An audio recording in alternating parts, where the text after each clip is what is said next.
не алса өшіре салсын ба. Түрмеде шашын алған Мұрат Әбділда көзіне жасын неге алды? Не үшін бұлай болды екен деп кейде өзіме осындай өкініштер келеді да жаңағы. Түзету колониясының тәртібі қандай? Фаровское тема дегендер бола ма негізі? Өтеп жатырмын. Я тартып жатырмын жаңағы. Азабында жазасында мысалы. Сынбау керек те. Бұл сынақ қой. Бұл сынақ.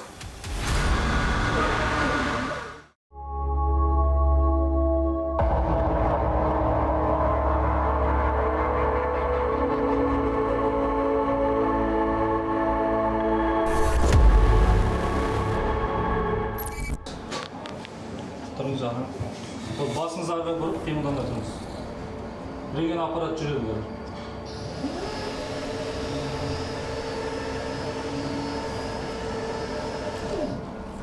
Ол түсіңіз. Тыйым салынған заттарыңыз бар ма тағы? Тыйым салынған? Ақша жоқ болғандай? Ақша жоқ. Сағатыңыз болмайды ешкім. Өздеріңіз көріп тұрғанда әрбір адамның денесі осындай рентген аппаратынан өтіп, жете бақылаумен мемлекеттік мекеме 54-ші мекемеге қадам басатын болады. Өздеріңіз көріп тұрғанда арнайы неге келдім. Тексеретін пункттан құжаттарымды қазір тексеріп жатыр. Жете тексеруден кейін 3-4 есіктен кейін мекеменің ішіне келіп жатырмын. Ассалаумағалейкум. Дәл қазіргі сәтте біз бірер сәттен кейін көпшілік көретін Мұрат Әбділдамен және осы мекеменің арнайы тыныс-тіршілігімен танысатын боламыз. Бұл жақта психологиялық қандай көмектер береді, тәртіп қандай деңгейде сақталған, толыққанды бүгінгі бағдарламадан айтып беретін боламыз.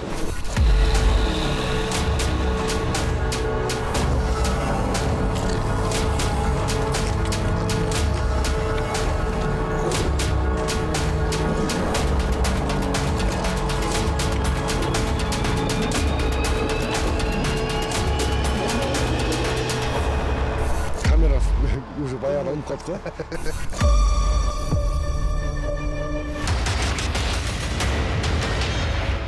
Құрметті көрермендер, бүгін бізде арнайы жедел сұхбаттың қонағы. Біз бүгін арнайы қонаққа келдік Мұрат Әбділдаға. Мұрат мырза, көргенімізге қуаныштымыз. Мен ғана емес, осы 2024-тегі көрермендер де сізді көргеніне қуанады деп ойлаймын. Иә. Айтады, Мұрат Әбділда бостандықта жүр дейді. Я ол да естіген шығарсың? Оны осы жерде естіп жатырмын. Құрметті бауырлар, мен 2022-ден бері әлі бостандыққа шыққан емеспін. Наурыздың 31 күні сотталып кеткен, қамалып кеткен. Яғни одан бері ешқандай бостандыққа шыққан жоқпын. Алла қаласа бостандыққа шығам. Құдай қаласа Мұрат Әбділда шығып кетті деген жаңа видеоларға басын қойып отқан хейтер дей ма, не?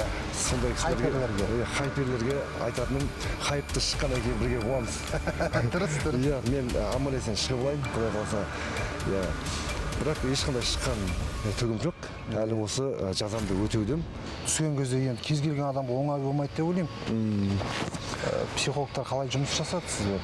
Әрине. Не айтты жалпы? Психологтар жақсы жаңағындай адамға жаңағындай мотивация беріп, бұдан кейін де өмір бар екен, және ең басты адамның өзінің қателіктері, осындай кішкентай болса да қателіктері адамның өміріне сабақ болатынын түсіндіріп айтты. Рахмет ол кісілерге. Қазірге дейін, бүгінгі дейін де сондай курстар жүргізіп тұрады, жаңағындай сабақтар, ашық сабақтар, жаңағындай осы мекеменің психологтары. Әрине кеңес сұрап, жаңағындай ақыл кеңес сұрап, әрине осы жерде бірден бір сабырлы болып, жолымызды түсініп, сол кісілердің арқасында әйтеуір келе жатырық, аман есен. Ең бірінші қамалған кезде адам жаңағыдегі өмірден баз кешіп, өмірмен де қоштасқысы келетін азаматтар болады ғой. Адам әртүрлі ондай сәттер болған жоқ па сіздің басыңызда? Ондай сәттер, шынымды айтсам. Ең бірінші кезде да? Болды, иә. Ондай сәттер ең басты осы мекемеге келмей жатқан кездерде болды, қамалған кезде. Енді қалай өмір сүрем, және енді маған үкім шыққаннан кейін болды ма, осы мен өмірім тоқтап қалды ма дегендей болды, әрине. Енді адам болғаннан кейін барлығы керемет болып кетті, ойбай мен төзімді болып кеттім деп жасанды сөйлемей-ақ қойын. Бастапқыда сондай болды. қазір енді уақыт келе, барлығында уақыт емші дейді ғой. Уақыт келе Аллахтың өзі жүрекке сабыр беріп, мына жаймен келе жатыр енді. Сол енді айтатын. Өткенде мынандай енді қазір көрермендердің көбісі сұрайды, осы Мұрат Әбділданың миллион командасы лақтырып кетті десең. Жоқ, Миллионның жігіттері сені әдемі қолданып деген енді тәмсіл бар енді. Ол рас енді бүкіл айтады. Иә. Одан бөлек енді халықтан да қорқады ғой, олар да аудиторияға ойнайды ғой арасында. Сол аудиториядан қорыққаннан кейін арасында сізбен жаңағыдай хат жазысып тұрады дейді. Осы оймен қаншалықты келісесіз? Жоқ, мен бұл оймен мүлдем келіспеймін. Себебі миллионның жігіттер, яғни олар менің інілерім, біріншіден.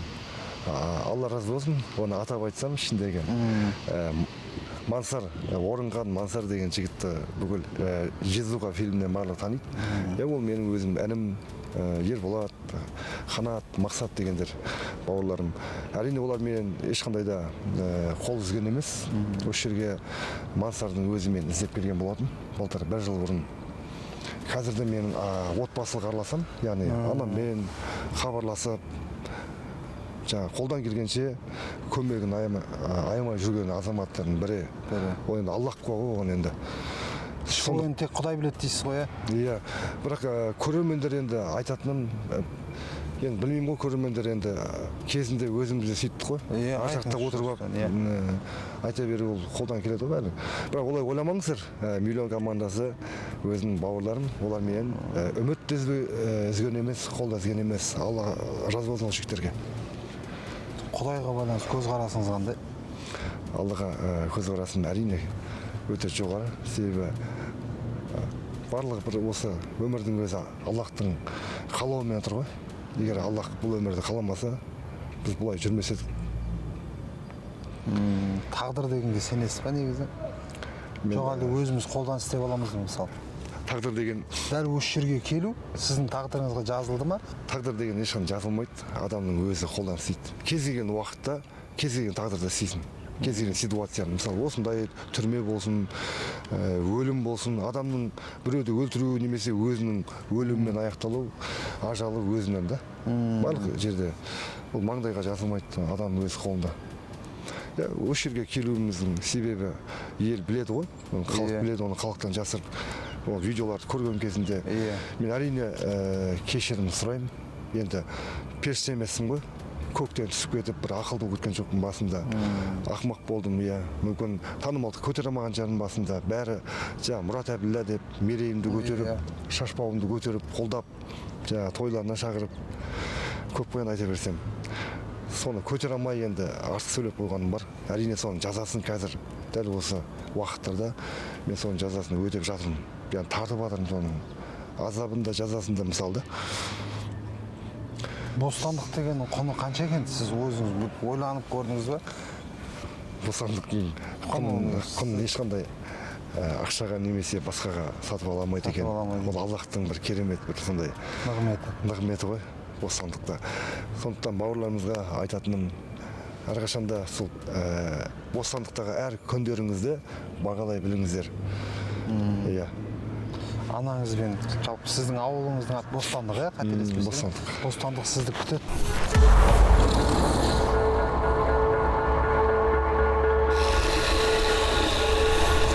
Дәл мен тұрған жер Түркістан қаласынан 17 шақырым қашықтықта орналасқан Бостандық ауылы.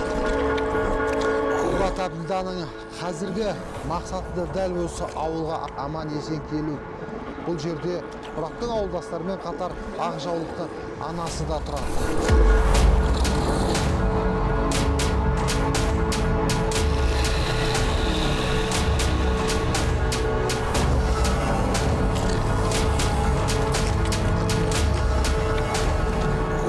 Міне Қара Дарбазадағы бұл жер біздің кейіпкеріміздің қара шаңырағы.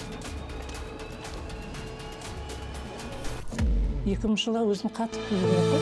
Ол жоспарда бар.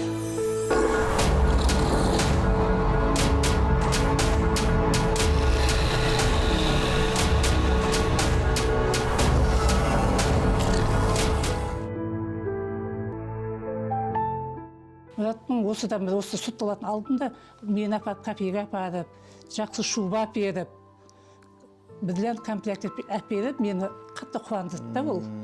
Мама жұт деген шубаны киіңіз деп. Ол өте ақ көңілді жұт енді айта береді осыдан. Бірақ ең бірінші шубаны алып берген, бірден комплект әперген, кафелерге апарып мені қыдырып тұратын еді. Ол өте ауырып қалсам түнімен тұрып суымды шайымды беріп тұратын еді да. Өзіңіз қалай ойлайсыз? Немере сүю ойда бар. Құдай қаласа енді әр ананың ол арманы ғой, немере сүю. Соның арқасында соның баласын бағып отыр, мен армадым әрине. Енді оның бәрі болашақ көрсетеді ғой, енді болашаққа шын айтуға болмайды.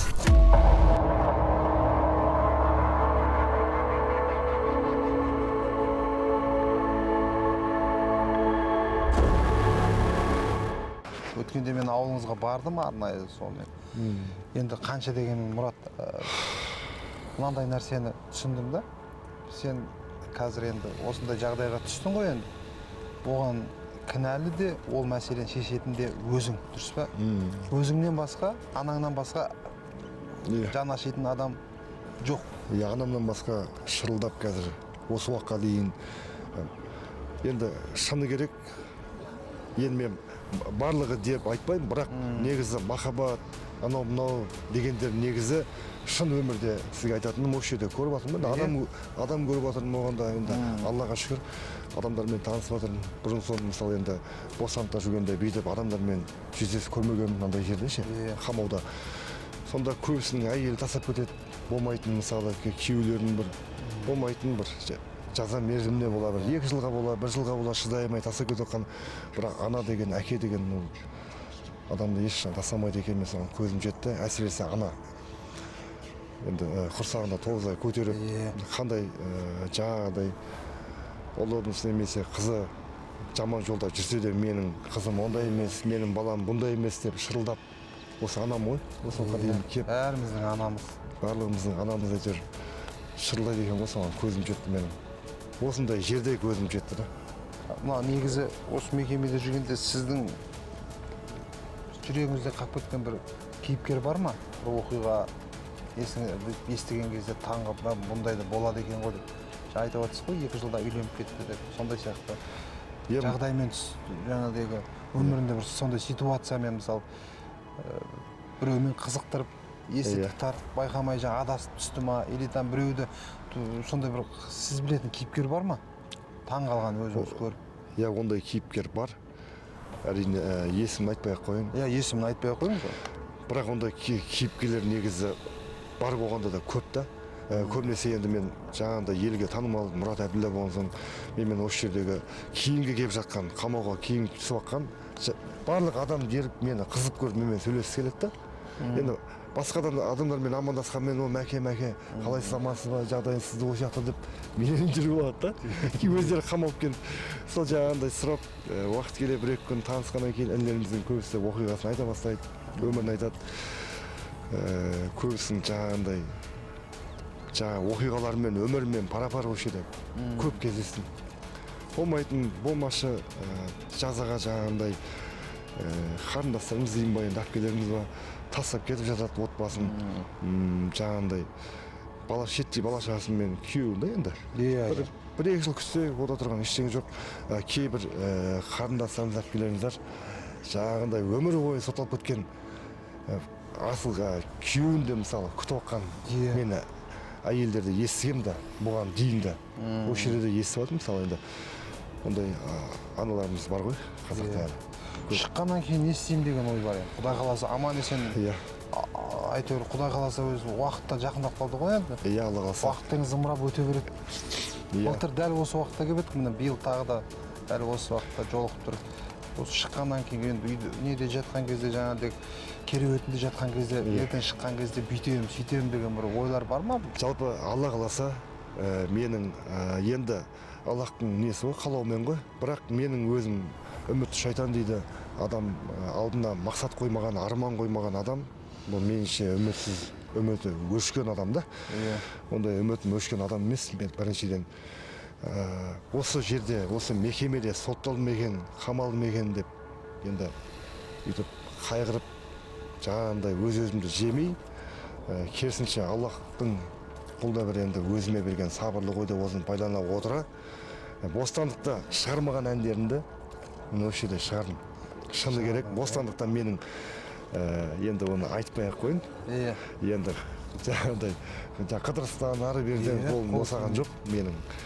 Бірақ осы жерде уақытым шығармашылықпен айналысуға уақытым бар. түрме сізге мүмкіншілік жасады. Иә, уақытым бар бұл жерде. Қазір ешқандай қорқып жүрмейсің, ары бері келетін жеріме келгенмін уже. Қамалатын жеріме қамалдым. Сонымен енді уақыт бар, осы жерде жүріп, жаңағыдай таза мимен, бос мимен, жаңағындай бір шабытпен бір сондай 70 шақты ән шығарған күйім бар. Құрметті қазақ елі, Алла қаласа менің жаңағындай жаңа әндерімді Құдай қаласа тек қана енді эгоист емеспін мен әрине, өзім ғана орындаймын. Тек менің әнім, мен жазған болсын текстінде емес, Алла қаласа шыққаннан кейін өзім жаңағыдай спонсор деймін былай. Сондай болып, сондай арман мақсатым бар. Қарындастарымызды, інілерімізді өзім барып, темірбек жүрген болсын, өзіміздің Түркістан қаласындағы Қазақ-түрік университетінде вокалда оқитын сондай қыз балдардың арасынан кастингпен өзім Құдай қаласа жақсы дауыс иелерін тауып, өзім әндерімді сол кісілерге беріп, мен өзім продюсер боламын дейсің ғой былай айтқан кезде. Продюсер болғанда ешқандай да жаңағыдай шарт қойып, сен мынандай уақытта байға тимейсің, ондай нәрсе қоймаймын. Мұрат Әбділда продюсер болса, байға шығатынға байланысты шартты неғып тастайды ғой? Ондай тастайды ғой. Иә, үйлену, жаңағыдай күйеуге тию деген нәрселерді алып тастаймын, бірақ болады әрине енді ырың-жырың жаңағыдай анау-мынау ақақу-сақақу жаңағыдай кештерде көп жүрмеуіне әрине қадағалаймын өзім. Сондай арман бар енді Құдай қаласа шыққаннан кейін. Өнерде шегі жоқ дейді. Өнердің жанында жүрсің ғой. Жалпы мынау плагиатқа байланысты көзқарасың ғой. Әншілер қазір білесің, қырғызда біреу ұрлайды, өзбектен ұрлайды, Америкадан ұрлайды. Иә, дұрыс сұрақ қойдыңыз, Айдос. Жалпы негізі музыкада ешқандай граница жоқ дейді. Шекара жоқ дейді, бірақ әдемі әнге алған, енді айтқан дұрыс шығар, бірақ оның да шегі бар да, енді. Білмеймін енді біздің әншілер енді рұқсат сұрап алып жатыр ма, жоқ оның жағын енді мен білмеймін. Бірақ кейін кезде ол енді намысқа да сын екен бір жағы ше. Өзіміз енді ұлт бола тұра, неге біздің мысалы сондай керемет композиторларымыз жоқ па? Әлде әндерін студияда қымбат бағамен қойып отыр ма? Оны енді мен өзім студия көрген адам, студияға барып, сол салада жүргеннен кейін. Сондықтан осы өзіміздің болашақта Алла қаласа енді мен қамаудан босатыламын дегенше, Құдай қаласа әрі уақыт бар кішкене. Оға дейін біраз әндер әлі шығарам. Қазірдің өзі 70 ән шығарып қойдым. 70 ән. Мұрат Әбділда 70 ән шығарды. Одан кейін Құдай қаласа Шәмші Қалдаяқов жылына 2 рет ән шығарса, Мұрат Әбділда бір күнде 2 ән шығарады. Соны айтады ғой. Бұрынғы композитор ақындарымыз ойланып, толғанып, 2 жылда бір ән шығарып алса, біз енді 2 сағат сайын ба? Тым уақыт жоқ та. Дұрыс та? Уақыт жоқ қой. Дұрыс қой. Ол өнер деген анау-мынауға беріле бермейді ғой. Иә. Алда көретіндеріңіз Мұрат Әбділда қандай жаңа ән шығарды? Қалса да көңілден сендей жанды таппадым, кездесуге шақырсам да келмедің. Ал түзету мекемесінің тәртібі қандай? Воровскойде тема дегендер бола ма негізі? Наблюдение барлығы осы жерде жүргізіледі. Кейіпкеріміз неге көзіне жас алды? Қандай жаңа ән шығарды? Қалса да көңілден сендей жанды таппадым, кездесуге шақырсам да келмедің. Ал түзету мекемесінің тәртібі қандай?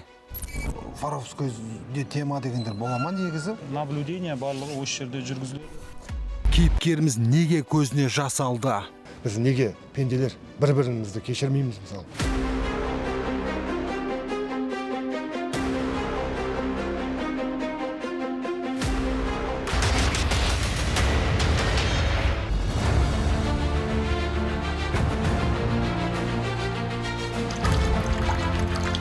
азамат осы жерден келіп мына жерде жаңағыдай көзіңіз көріп тұрғандай қолын жуып, мына жаққа киіндіреді бірінші, одан кейін барып қолын жуып, қолын мына жақта кептіріп, ананың барлығында бүйтіп қол істейді, одан кейін өтіп, мына жерден патносын алып, бірінші тағам бүгін гороховый сорпа.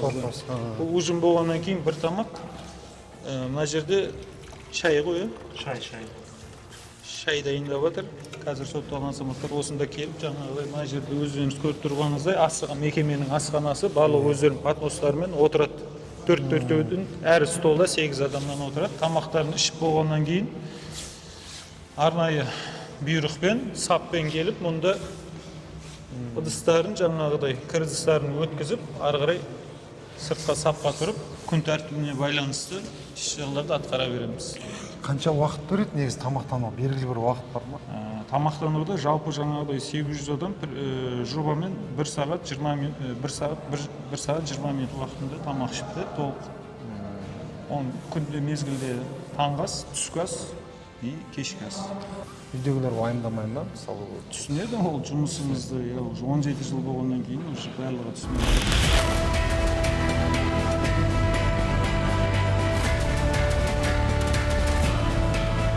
Маңызды бір айта кететін бір өзімде бір болып тұр, оны айтпасам болмас.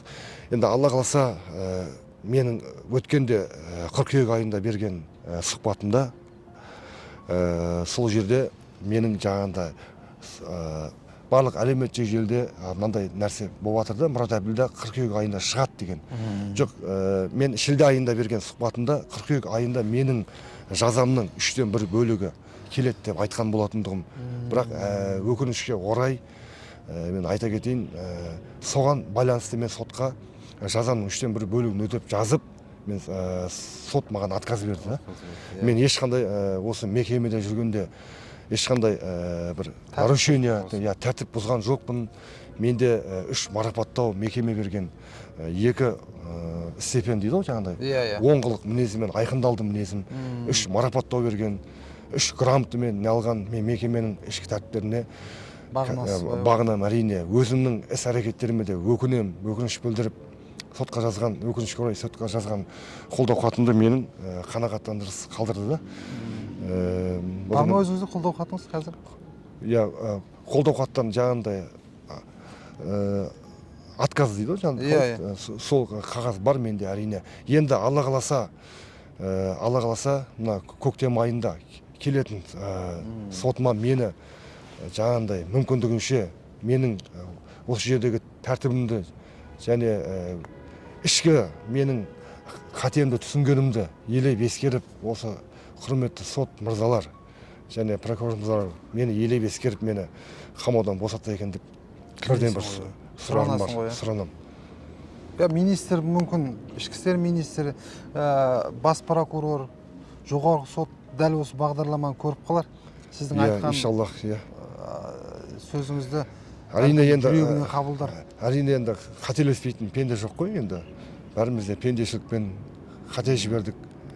Жаңағы қате істеу бар, артынан жаңағы өкініп, ең жақсы адам дейді да, өз қатесінен жақсы жағынан бір сондай не дейтін ол андай сабақ алып, содан бір нәтиже шығарса, неге кешірмеске деймін да.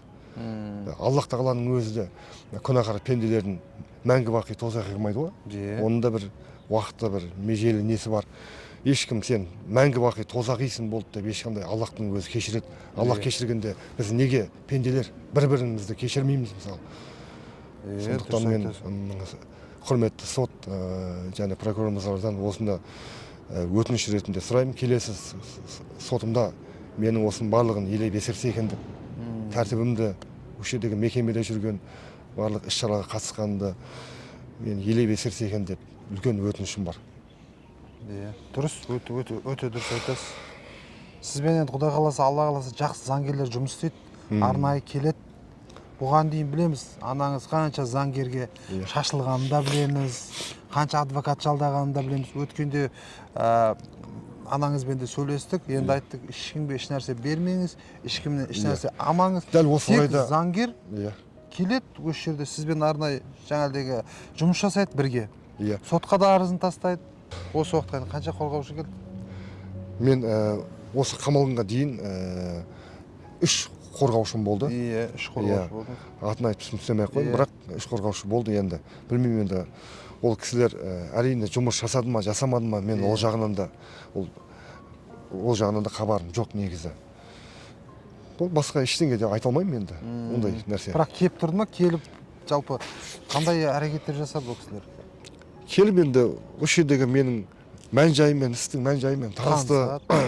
Сотқа барды ма? Сотқа енді білмеймін енді. Сотқа барып бармаймын ол жағынан куә емеспін мен. Жоқ, өткенде неге берген кезде жаңағыдай. Сол кезде сот залында болды ма? Жалпы процеске қатысты ма сол кезде? Апелляцияға берген кезде? Ол уақытта менің адвокатым болған жоқ ол уақытта. Болған жоқ. Бірақ сізде адвокат бар еді. Мен ирға жазған кезде адвокатым болған жоқ. Кейіннен мен апелляционный сотқа жаздым, шағым сотқа. Сол уақытта адвокатым болды. Ол шағым сот менің немсіз бола береді да жалпы. Қатысуыңызсыз. Иә, ол жерде адвокаттың қатысқан, қатыспағанын мен білмеймін. Ешқандай дәлелім жоқ, біреудің сыртынан қайға сөйлеуден аулақпын. Ал енді қазір қандай жұмыстар жасап жатсың бөлек? Енді негізі мен шығармашылықтан бөлек. Ән жазып жата бермейтін шығарсың? Иә, әрине. Жұмыс істеп тұратын шығарсың? Иә, әрине осы жерде жаңағыдай осы мекемеде енді көп қой енді сотталған азаматтарға біреу жаңа промзона дейді, жаңағыдай көп енді жұмыстар көп, оны айта кетсек. Енді мен промзона істегем, дәл қазіргі уақытта промзона жұмыс істемеймін, сварщиктен жұмыстан шыққам. Мен қазір осы клубта істеймін да. Менің осы жаңағыдай шараларды ұйымдастырасыз. Шараларды ұйымдастырасыз, болмаса соның басқасында өзіңіз. Иә, осы мекеме барысында жаңағыдай мейрамдарда, жаңағыдай праздник дей ма? Онда аталып өтіліп жатқан праздниктерде өзіміз сол клубта жүріп қой. Айхой деп, осы жерде клубтың адамы болғаннан кейін сол жерге барамыз, сол жерде жүреміз әйтеуір. Қолымнан келгенше мен білмеймін енді. Әндерімді айтып жатырмын. Осы жерде болып жатқан мекемеде де тіршілік бар ғой, өмір бар. Бұл жерде де мысалы ашық есік айдар күнде де өткенде сотталған азаматтар өзінің жақын туысқандарымен жүздесті. Сол уақытта да мен сол жерде өнер көрсеттім.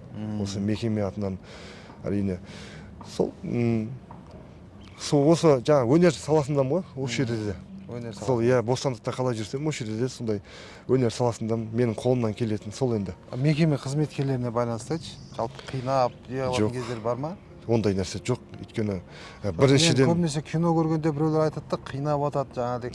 Енді көбісінің көз алдында солай елестетеді. Шын мәнінде сіздің көзқарасыңыз енді білмеймін, енді ол киносымен ғой енді. Кинода ондай эффекті болады, әсерлі болу керек қой енді кино. Бірақ енді ол өмір ғой, шынайы өмір. Дәл қазірген мен баяғы түрмені білмеймін, мен дәл қазіргі түрмеде енді барлық жерде камера ғой. Тек жаңағындай камера жоқ жерде, туалетте болмаса, басқа жердің барлығында камера бар. Ешқандай ондай заңсыз бұндай әрекеттер болмайды. Айдосымызда мен енді ешқандай жасандылықсыз былай айтып жатқаным. Осы жердегі дәл қазіргі сотталған азамат ретінде ешқандай мекеме қызметкерлер жағынан ондай ешқандай тәртіп жоқ, қысым ондай жоқ, ондай нәрселер. Себебі барлық бақылауда ғой қазір. Оны үлкен Астана қарап отыр, үлкен жаңағындай мекемелер қарап отыр дегендей, ондай нәрсе жоқ. Заң бұзушылықтар деген ондай. Өзің тәртіпті жаңағындай осы жердегі межеленген күн тәртібінде көрсеткен тәртіпті жаңағындай бұзбай, өзің шегіне шек келтірмей, өзіңнен Америка ашпай, өзіңмен тыныш жүрсең болды ғой. Ешқандай да ондай нәрсе жоқ қой. Америка ашпай дұрыс айтасыз. Енді біреулер ақыл көйшілер көп қой енді. Жаңағыда заңға қарамай тілгісейді, ондайғадан аулақпын. Мен өз басымда сотталған азамат ретінде осы күн тәртібіне бағынып, осы жерде күніміз өтіп отыр ғой. Азанда қалай басталады күндеріңіз? Режим қалай? Режим сол таң сағат 6-та тұру, сонымен жаңағындай физиорат дейді, дене шынықтыру міндетті түрде болады. Одан кейін таңғы ас, түскі ас, кешкі астарына міндетті түрде бару керек. Себебі ол өйткені сотталғандардың денсаулығы ең басты мемлекетіміздің несі ғой. Бұл жерде сотталған мен барлық бұл жердегі азаматтар осы мемлекеттің азаматтары ғой барлығы. Сондықтан Аллаға шүкір сол тамаққа уақытылы бару керек. Пенде болғаннан кейін, ауырғаннан кейін осы жерге жатқызып, медициналық бөлім, дәрігерлер, жан-жақты тексерулер, обследование дейді. бастапқы медициналық көмек көрсетіледі. Енді айтпаймын, что операция өткізеді деп, оның барлығы сыртқы. Сыртқа неге алады ғой? Наблюдение барлығы осы жерде жүргізіледі. Капельница жаңағыдай денсаулығын бір қалыпты ұстап тұру. Енді көмек көрсетесіздер ғой. Неге болады? Жалпы психологтар қалай жұмыс істейсіздер бұлармен? 800 мен жұмыс істеу. Бізде штат бойынша 3 психолог жұмыс атқарады. Психологтар мекемеге келген күннен бастап біртіндеп қабылдап бұларды. Толық жаңағыдай өздерінің арнайы тесттері болады. Сол арнайы тесттеріне байланысты әр сотталған азаматтың өзіне жеке дара мінез құлық портрет береді психологиялық. Сол портретке байланысты соңында ұсыныс береді. Мына сотталғанмен былай жұмыс атқару керек, мына сотталғанмен басқа бағытпен жұмыс атқару керек деген сияқты. Бәрі пенде болғаннан кейін бәрі әртүрлі болады ғой мінездері. Тәрбиелеп болғаннан кейін жаңағыдай мерзім, босау мерзімдері келген кезде олар ертең сыртқа бостандыққа шыққан жағдайда қайтадан қылмыс жасамайтындай сыртқы өмірге қайтадан үйреніп тез кетуіне қалыптастыру мақсатында біздің жаңа мекеменің психологтары, жасақ бастықтары бар, солармен барлығымен жалпы мекеме қызметкерлері айналысады. Жағдайы жоқ сотталғандарға да былайша айтқан кезде жататын жерлері, оңалту орталықтары бар, сол жерлерге орналастырып, жұмысы жоқтарға біздің қылмыстық атқару жүйесінде пробация бақылау қызметі бар, сол жақтарда жұмыс тауып береді. Былайша айтқан кезде бейімдеу жалпы жүріп жатыр. Қоғамға бейімдеу жұмысы толыққан жүріп жатыр ғой. Жүріп жатыр. Не? Бұл енді білмеймін ғой қалай болатын. Бұл жақта жаңағыдегі түрменің ішінде жаңағыдегі нелер өзі воровской тема дегендер бола ма негізі? Ондай жаңа ұрлық идеологияны айтып жатсыз. Иә, жаңағыдегі барлығы сол былайша айтқан кезде заң шеңберінде жұмыс жасалады. Ондай идеологияны қолданатындар, ондай идеологияға қызығатын сотталғандармен біз жұмыс жасаймыз, тәрбиелік сұхбат жүргіземіз. Оның түпкі мақсаты оны осында алып келіп отқандығына көзін жеткізіп, одан қайтадан көзін жеткізіп, былайша айтқан кезде арылтамыз ол ойдан. Мекеменің жалпы аумағы 4-3 гектар, 800-ден астам камера бар. Мекемеде жазасын 800-ден астам сотталған өтеуде. Былайша айтқан кезде біздің тарапымыздан тек қана оның қоғамға қайта оралуына үлесімізді қосып отырамыз. Қазіргі таңда кешкі тексеріс өтіп жатыр. Қазіргі таңда мекемеде күнделікті 2 рет тексеріс өтіледі. Азанда және кешке. Мына кешкі тексеріс, осы кешкі тексерістен кейін кешкі ас ішу күн тәртібі бойынша жүргізіледі.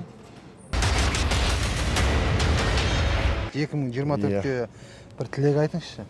Мен тілегім еліміз тыныш болсын. Құдай қаласа, тағы да ассалаумағалейкум қазақ жұрты.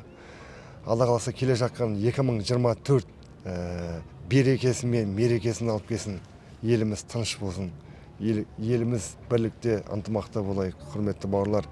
Әрине, Алла қаласа сол 2024-те өзіме де осындай бақыт тілеймін. Осы 2024-те Құдай қаласа сотым келеді тағы да. Сол сотта шығып кетейін, аман есен. Тегін концерт бересің ба? Әрине.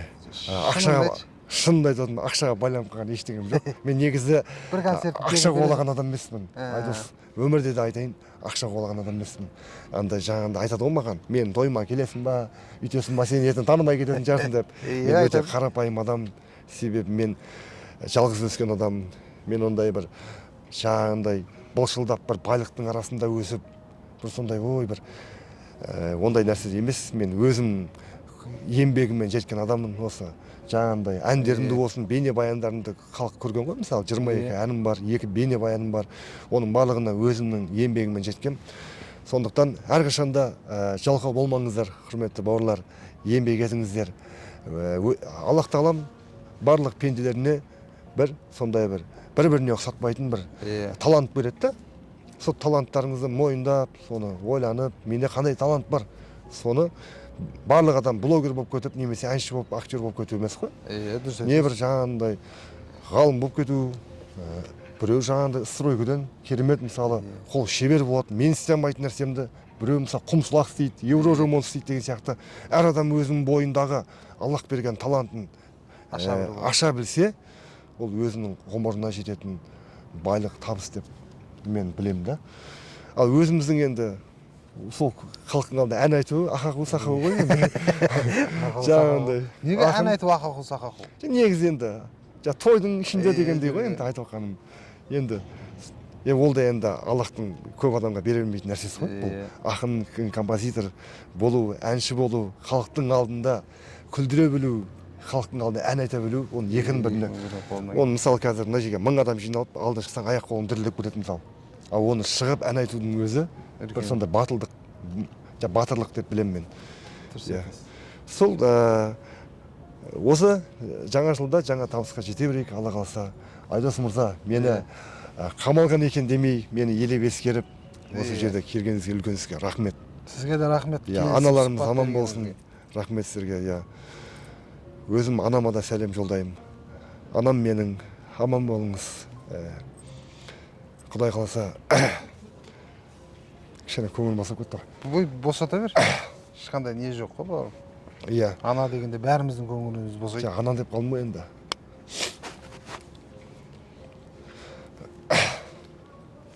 Аналарымызға әрқашанда сондай аман болайық. Осы аналарымыздың арқасы ғой. Осы аман есен жүргеніміз, еліміздің ұлт болып аққанымыз, еліміздің ел болып, қазақ болып аққанымыздың бәрі болса, қазақтың аналарының арқасы ғой сол. Аналарымыз аман болсын, бәріміз бақытты болайық, құрметті еліміз тыныш болсын, жұртымыз аман болсын деген білет, құрметті бауырлар. Иә, менің ешқандай жаман жағымнан үлгі алмаңыздар. Ондай қателік, жаңағыдай пенде болсаң болады, бірақ пенде болсаң болады екен демей, осы білесіздер ғой менің қателіктерім қалай басталған. Содан сіздер өздеріңізге сабақ алыңыздар. Ондай нәрсені қайталамаңыздар. Иә, Аллахтың берген пендесін бір-бірімізді ұлтқа бөлмей, руға бөлмей, жүзге бөлмей, Аллахтың берген барлық Аллах тағалам бәрімізді адамға жаратқан. Адам болып бірімізді сыйлап жүрейік. Бақытты болайық, құрметті бауырлар. Мен осыны айтамын сіздерге. Рахмет, әке. Сұхбат беріп, біздің сұхбатымызға келіскеніңізге. Мәке, бұлай шын мәнінде келгенде дұрыс айтып, анаңыз жалғыз болғаннан кейін сізге де жинаймыз. Дұрыс па? Иә, әрине. Кейде жаңағындай сай сүйегім сырғап береді да. Жалғыз анам бар ғой. Не істеп жүр екен ол? Ақжаулық желбіреп, қаяқта жүр екен, кімнің үйінде жүр екен. Әрине енді бауырлар көп қой, әпкелері бар. Бірақ сонда да енді мен ғана оған керек. Енді оның және әкем болмаған соң, басқа да іні қарындастарым болмағаннан кейін ол байғұс, ол не істеп жүр екен, мен солай ойлаймын. Иә, уайымдайды ғой, қай менің бұл не болып жатыр. Иә, ол қай бір сай салада жүр екен, жаулығы желбіреп, қаяқта жүр екен деп кейде соны ойлаймын. Жүрегім елжіреп кетеді соны ойлаған кезде.